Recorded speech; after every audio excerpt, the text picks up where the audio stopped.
guy just stood his head up like that with a piece of flesh in his mouth.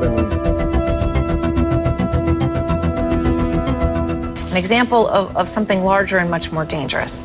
Miami police say they've seen similar cases recently of people behaving strangely and showing what appears to be superhuman strength.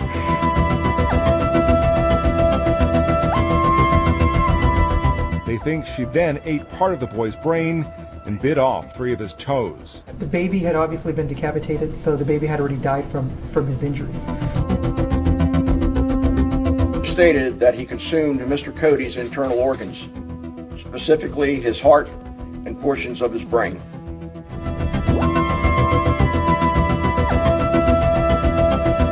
To the man who they say stripped down to his underwear at a driving range and threatened to eat people.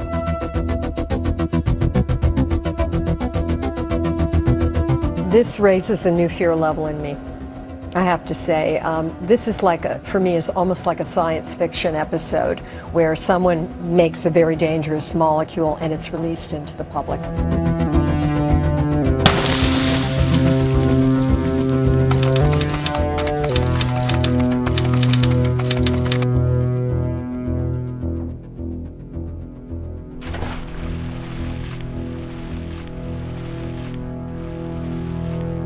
So, can you tell me what a zombie is?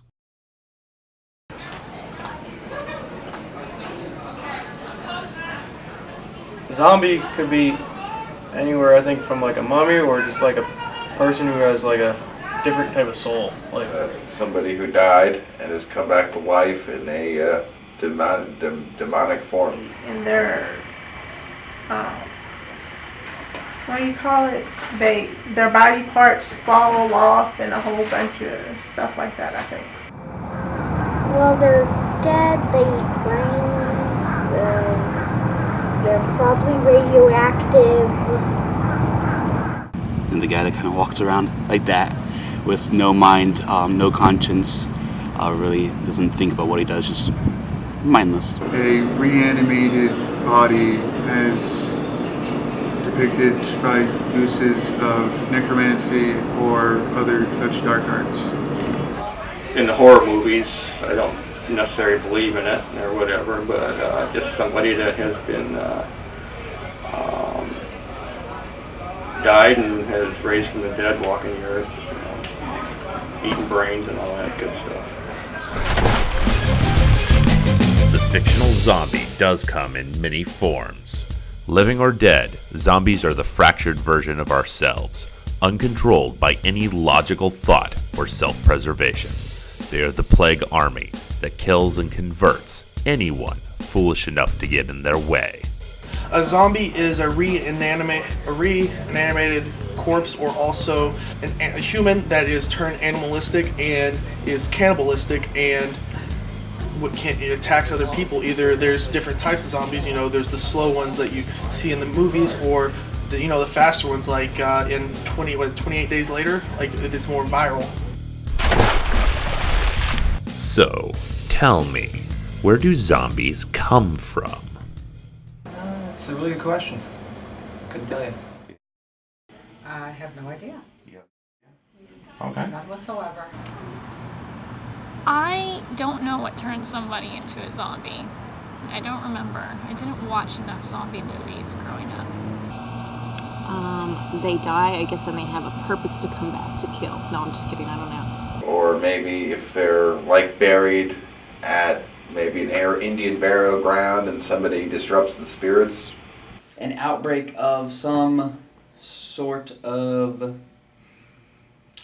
disease that would infect people. They die, but they have some kind of virus that reanimates them, but not to the point that they're conscious enough to... They're just dead human sacks of rotting flesh. Yeah, but with their brain decaying. They have simple functions. Their brain works, but it works at such a minimum.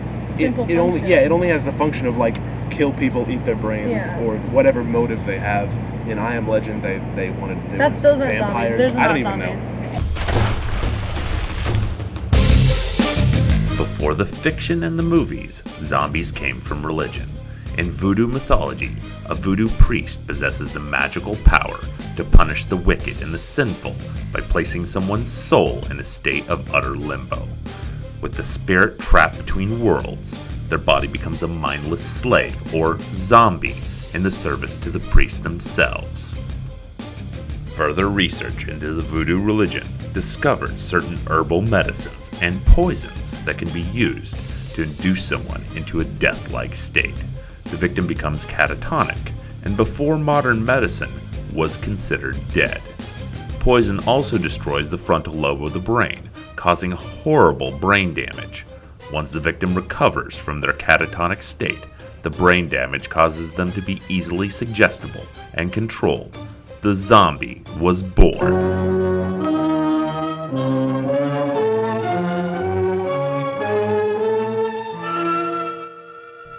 George A. Romero was one of the first creators behind the idea of the modern zombie, with his breakthrough film Night of the Living Dead.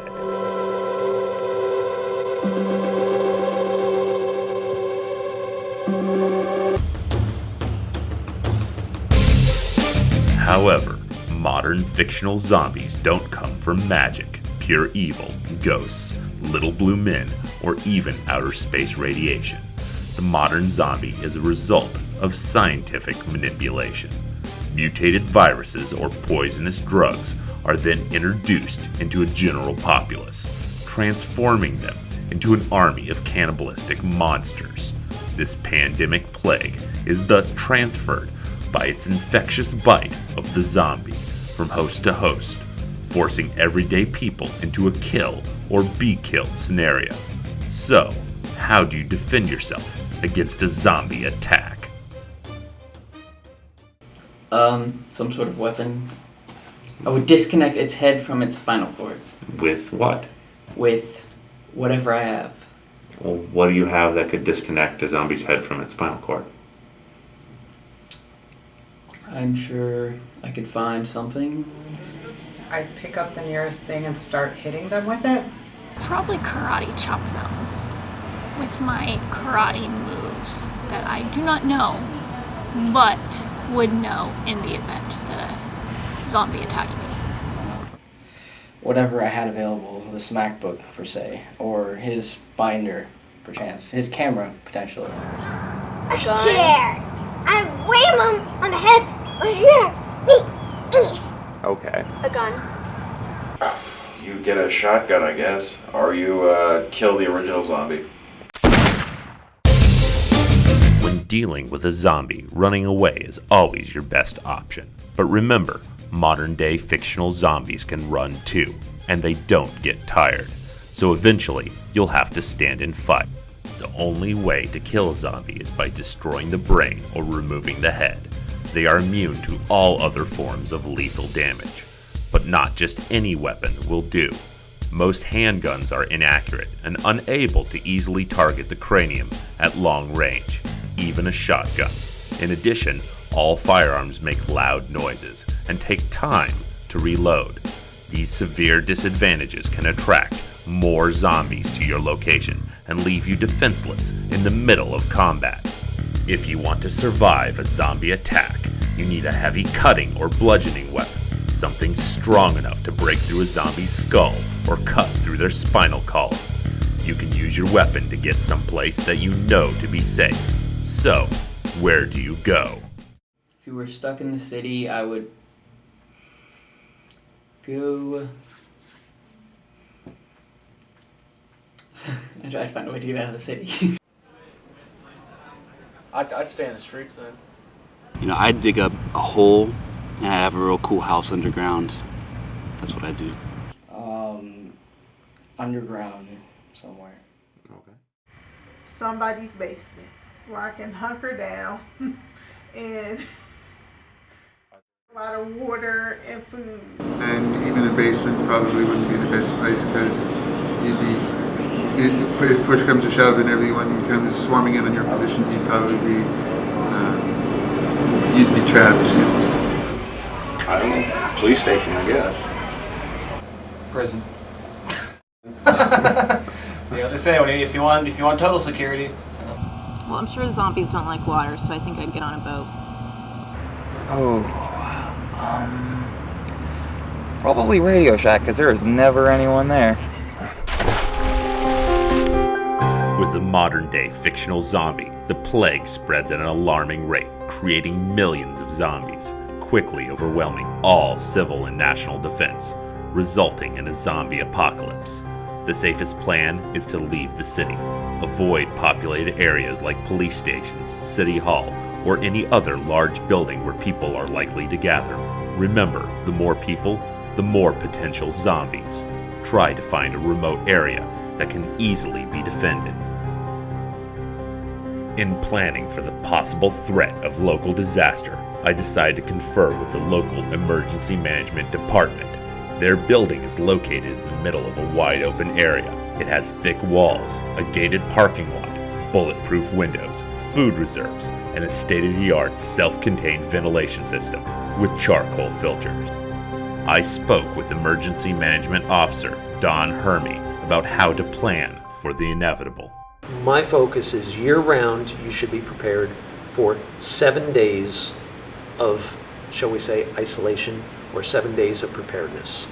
That means food, water, basic supplies, whether it's medicines or aspirins, little first aid kits, flashlights, batteries, all that kind of good stuff to get by without having to go to a store for 7 days.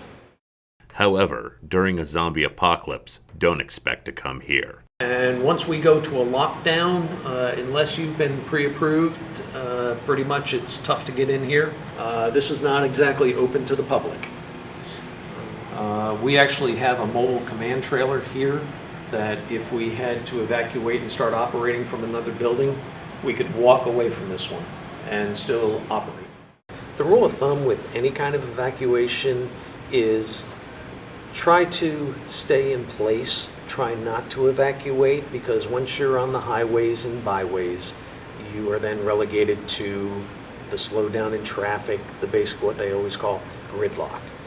The goal is to go tenths of miles, not hundreds of miles.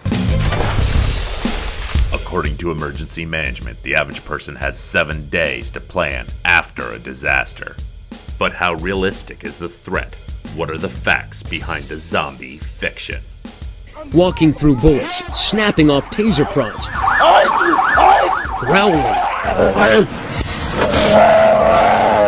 Those afflicted by it are literally cooking in their adrenaline-fueled bodies, minutes away from death. Most in these psychotic episodes are overdosing on drugs, a new drug, legal for the most part. Its street name, bath salts. Among other things, he was saying things like, "I'll eat you. I don't want to eat you, but I will." Police say when they showed up, LaVenture, who by that time had stripped down to his underwear, came running right at them. Just in a full sprint. Didn't seem to be responding to anything they said. Or anything they did. They say he wiped away pepper spray from his eyes like it was nothing. Then it took 4 hits with a taser to arrest him. But at the hospital, they say LaVenture once again fell into his bad trip, lunging off his hospital bed at officers. Before they could get him under control with the 2 officers that were present and the security personnel that were present, he had gone through about another 7 cycles of being tased. Witness Robert Vega told WSVN Eugene behaved like a zombie from a horror movie. The guy was like tearing him to pieces with his mouth. So I told him, get off. You know, it's like, and the guy just kept eating the other guy away, like ripping his skin. Larry Vega was able to wave down a police officer.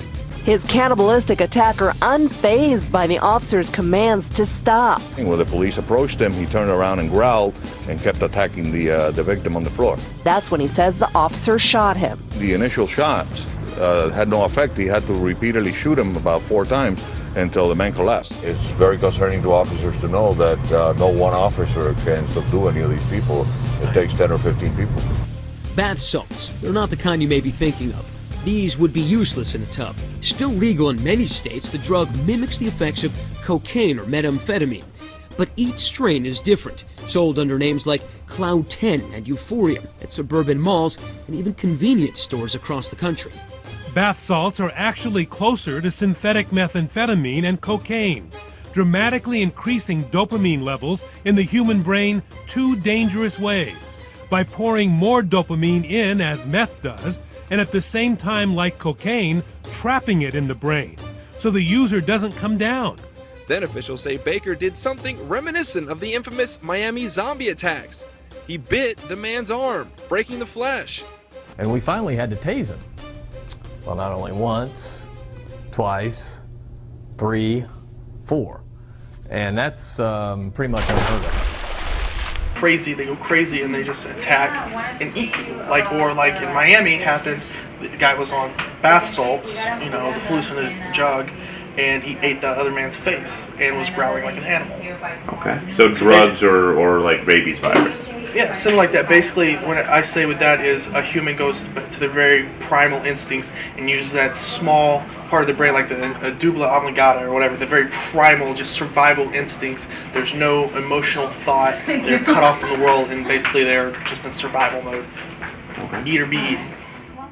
Now that I knew the facts behind the zombie fiction, I decided to catch up with Dave Bristow in the Sheriff's Department and see how his officers train for dangerous situations. Everyone has read and seen the effects of synthetic narcotics and what can happen to an individual when they're on that. So our deputies, they know, and again, fortunately, we don't run into that many cases of it. We hardly ever run into those cases, but if we do, you're trained to, first of all, if you know someone is in that situation, you get back up there. So it's not a one-on-one situation. If it is a one-on-one situation, until your backup gets there, you try to subdue the person however you can. So, can the police stop a zombie outbreak? No, maybe my kid could. I haven't seen too many zombies lately in movies. Yeah. Okay. Yeah, they're creature-like things, I guess. Yeah. Thankfully, modern-day zombies cannot yet kill with an infectious bite, but that day soon may come. Until that day, the CDC, the Center for Disease Control and Prevention, does endorse preparing for a zombie apocalypse. Their director states, if you prepare for the zombie apocalypse, you're ready for hurricanes, pandemics, earthquakes, or even terrorist attacks. So until that day, be ready.